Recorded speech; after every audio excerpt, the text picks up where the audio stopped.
Fulacom TV.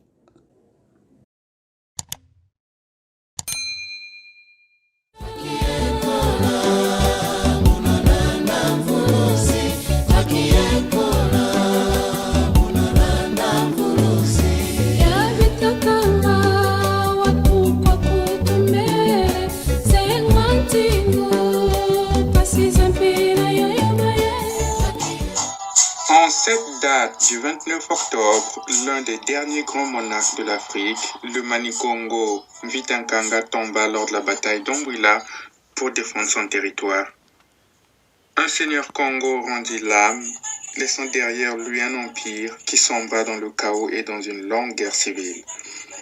Les colons portugais, plus forts que jamais, intensifieront leur politique de vassalisation et le processus de désintégration de l'Empire Congo, l'un des empires le plus organisé, le plus puissant de l'Afrique des temps modernes, s'accélérera.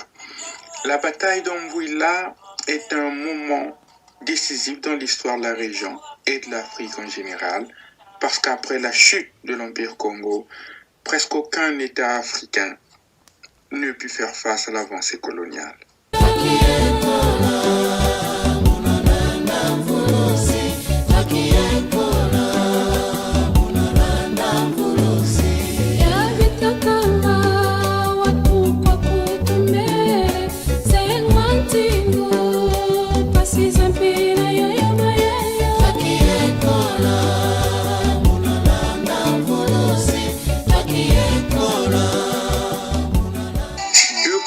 Près de 2 siècles, le royaume du Congo et le royaume du Portugal étaient engagés dans des rapports politiques complexes, tantôt hostiles, tantôt amicaux. Avec le Portugal oscillant entre le désir de vassaliser le Congo et celui de maintenir les bonnes relations commerciales entre les deux royaumes, et les Congos de l'autre côté oscillant entre la tentation de rompre toute relation diplomatique avec le royaume du Portugal, ou aussi celle de les utiliser pour leurs propres intérêts, notamment dans le domaine de la diplomatie internationale. Le royaume du Congo était déjà bien connu par les chancelleries européennes. Il avait des représentants et des ambassadeurs au Portugal, en Espagne, en Hollande et au Vatican. Lors de la bataille d'Ombrila, c'est donc 2 entités politiques qui se connaissaient très bien, qui croisaient le fer. Tout commence avec le règne du père de Mvita, le roi Nzenze Ntumba, alias Garcia II. Le roi Nzenze était un diplomate fin, un stratège qui savait jouer sur les rivalités entre Européens. Il avait ouvert les alliances avec les Hollandais pour dégager le Portugal de la région et récupérer Luanda, qui était devenue une colonie portugaise. Et lorsque les Hollandais occupèrent Luanda entre 1640 et 1648, le roi Nzenze approfondit ses relations avec les Hollandais contre le Portugal. En 1648, le Portugal revint en force et chassa les Hollandais de Luanda. À nouveau, les Portugais se retrouvent face à face avec l'Empire Congo, dépourvu de son allié de circonstance, la Hollande. Les Portugais revenus en force menacèrent l'Empire du Congo d'une guerre. Mais le roi Congo, enfin tacticien, sachant qu'il n'était pas prêt pour une guerre contre le Portugais, comprit qu'il lui fallait du temps. Il lui fallait donc gagner du temps en annonçant des négociations. Les 2 pays entrèrent en négociation qui finiront par accoucher d'un traité de paix entre les 2 États. Mais les conditions imposées au Congo furent dures.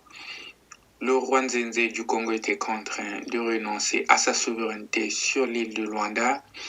Il promit aussi de renoncer à toute relation directe avec les Hollandais et les Espagnols. Et enfin, les Portugais exigèrent du Congo l'accès à des montagnes qui regorgeaient des mines d'argent et de cuivre.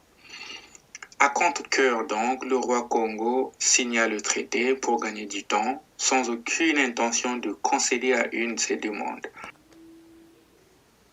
Une guerre faillit éclater quelques années après, du fait que les Portugais se rendaient bien compte que les clauses du traité n'étaient pas respectées par le roi Nzenze. Quelques années après, le roi Nzenze va décéder sans avoir cédé ni respecté les clauses du traité. Vient alors au pouvoir son fils cadet, Mvita-Nkanga.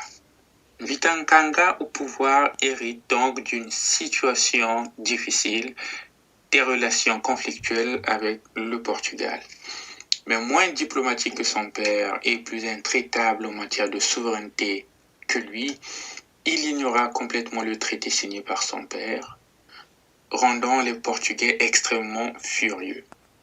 Ces derniers levèrent une armée et entrèrent de manière unilatérale en territoire Congo pour s'accaparer des terres entre guillemets promises.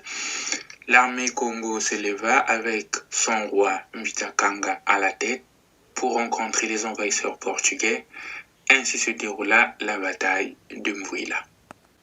Les deux armées se rencontreront le 29 octobre 1665 pour un affrontement qui durera plusieurs heures. Le roi Mvita-Nkanga y perdra sa vie, lui et plusieurs de ses nobles. L'armée portugaise se retirera du territoire parce qu'affaiblie, malgré sa victoire, mais l'Empire Congo accusera un violent coup. Une période d'anarchie suivra la bataille, avec des princes se combattant entre eux, chacun prétendant être le nouveau roi. Aujourd'hui, l'Empire Congo n'existe plus, mais l'écho de ses nobles ancêtres résonne toujours dans les cœurs des plus avertis d'entre nous.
Fulacom TV.